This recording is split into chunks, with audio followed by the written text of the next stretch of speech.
आज हम लोग गैरीबाल्डी के बारे में कुछ जानकारी को आपके सामने रखेंगे। ठीक है, यह क्लास 10 में पूछा जाता है।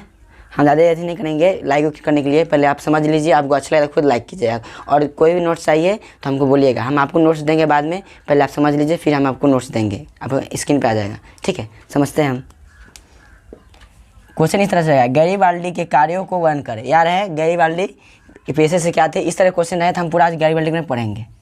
गैरीबाल्डी का जन्म 4 जुलाई 1807 ईस्वी में हुआ था। यानी गैरीबाल्डी किसी भी व्यक्ति को हम जानने के लिए, चाहे किसी व्यक्ति को उसके बारे में जानते हैं तो उससे पहले उसको जन्म को ले, क्योंकि जन्म से सब चीज़ शुरू होता है, तो इसलिए हम गैरीबाल्डी का जन्म लेते हैं। गैरीबाल्डी का जन्म 4 जुलाई 1807 ईस्वी में हुआ था। तो पहला यहाँ पर टॉपिक आया जन्म, तो क्या हुआ 4 जुलाई 1807 ईस्वी में। उसका उनका पूरा नाम ग्यूसेप गैरीबाल्डी था। क्या नाम था? ग्यूसेप गैरीबाल्डी था। याद कर लीजिएगा, उनका पूरा नाम ग्यूसेप गैरीबाल्डी था। इस हाईलाइन में अब देखिए, जो पेशे से नाविक थे, ये बहुत क्वेश्चन में पूछा जाता है। से गैरीबाल्डी पेशे से क्या थे? गैरीबाल्डी पेशे से नाविक थे। इन्होंने इटली के स्वतंत्रता संग्राम में महत्वपूर्ण कार्य किए। इन्होंने इटली के स्वतंत्रता संग्राम में महत्वपूर्ण कार्य किए थे। लेकिन यह एक बात बता दूं, तो ये थे गैरीबाल्डी फ्रांस से थे, लेकिन गैरीबाल्डी यहाँ इटली से थे। ठीक है, इटली से कार्य किए थे, इसलिए इटली के दिया है। ठीक है, लेकिन खास कर यह इनका जन्म हुआ था फ्रांस में। यह बात उस समय की है जब इटली का एकीकरण नहीं हुआ था। यह बात अभी नहीं है, आज से बहुत साल पहले का है, जिस समय इटली का एकीकरण पूरा नहीं हुआ था, उस समय का बात है। उसी समय गैरीबाल्डी ने अपने स्वयंसेवक एवं कर्मचारियों के साथ मिलकर एक मजबूत सेना दल को बनाए। देखिए, नाविक थे गैरीबाल्डी, उन्होंने क्या किया, उनके पास कोई भी शक्ति उक्ति नहीं था। ठीक है, तो उन्होंने क्या किया, स्वयंसेवक माने कोई स्वयंसेवक था, माने कि खुद का एक सेवक, जैसे कि अपना दोस्त को मिलकर, और कर्मचारियों के साथ मिलकर, यानी स्वयंसेवक और कर्मचारियों से मिलकर उन्होंने एक ग्रुप बैठाया और उसमें मिलकर क्या एक बातचीत की, और उन्होंने सोचा और उन्होंने अपना भाव व्यक्त किया इन लोगों के सामने से, हम लोग क्यों नहीं इटली को आगे बढ़ाए, इटली को एक क्यों नहीं पूरा करे। तो सभी आदमी मान गए, और इन्हीं की मदद से क्या किया, गैरीबाल्डी ने अपना एक मजबूत सेना, कोई एरिगोरी सेना नहीं, मजबूत सेना का गठन किया। पूछेगा गैरीबाल्डी किनके साथ मिलकर मजबूत सेना का गठन किया, तो वह है स्वयंसेवक और कर्मचारियों के साथ मिलकर एक मजबूत सेना या दल का गठन किया। ठीक है, या बनाया।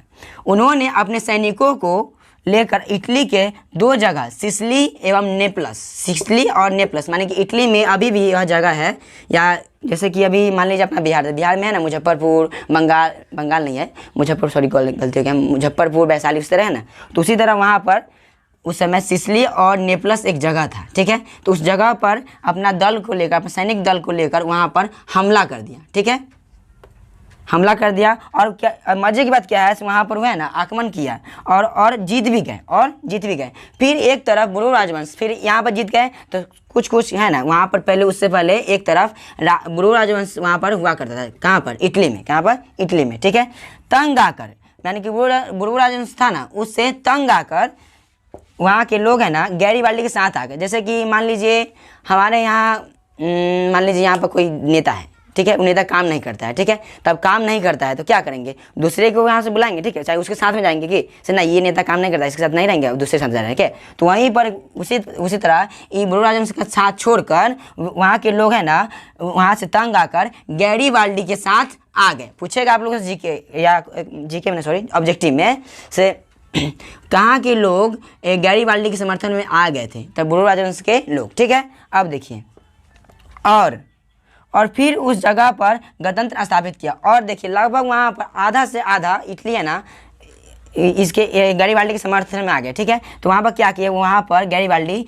गणतंत्र स्थापित कर दिए, माने वहाँ पर अपन जो चीज़ हुआ से राजतंत्र को हटा दिया और गणतंत्र को स्थापित कर दिया। ठीक है, और यहाँ पर फिर क्या हुआ, और बिना कोई दस्तावेज के ही गैरीबाल्डी ने विक्टर एमेनुअल को वहाँ का प्रतिनिधि बना दिया, और बिना कोई दस्तावेज का, माने बिना कोई कागजी कार्रवाई का, वहाँ का जो एक खास व्यक्ति था, जो उन्होंने भी गैरीबाल्डी के साथ दिया था वह था विक्टर इमैनुअल, ठीक है। कौन था? विक्टर इमैनुअल, ठीक है। तो विक्टर इमैनुअल को वहाँ का प्रतिनिधि बना दिया और उन्होंने अपना सारा संपत्ति राष्ट्र को समर्पित कर दिया और उन्होंने अपना जितना धन था, जितना संपत्ति था, उन्होंने पूरा अपने देश के लिए दे दिया। अपना देश तो उनका फ्रांस था, बट इटली में उनको योगदान था, ठीक है। तो इटली को दे दिए, ठीक है। अब क्या किया? और खुद आम आदमी की तरह जीवन को जीने लगे और खुद आम आदमी की तरह जीवन की जिंदगी को जीने लगे और अंत में 2 जून 1882 ईस्वी को उनका मृत्यु हो गया। अभी रुक जाओ, स्टॉप नहीं करना, रुक जाओ।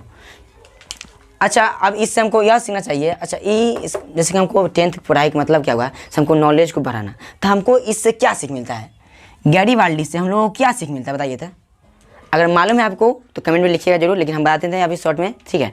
तो गैरीबाल्डी से हमको यह सीख मिलता है से अगर कितना भी बड़े आदमी बन जाए, कितना भी बड़े हो जाए, कितना भी धन संपत्ति कमा ले, बट अपना राष्ट्र, अपना देश से बढ़कर कोई संपत्ति नहीं है। देखिए, क्योंकि यहाँ पर लिखा गया है उन्होंने अपना सारा संपत्ति राष्ट्र को समर्पित कर दिया। देखो, अगर अभी भी अपना देश में क्या, अपना राज्य कहीं पर भी छोटा से छोटा आदमी रहे, अगर वार्ड से भी वार्ड रहे, कोई भी रहे, तो अभी कमा कर ढेरों पैसा कमा कर एकदम हवाई फाई में घूमने लगता है क्या।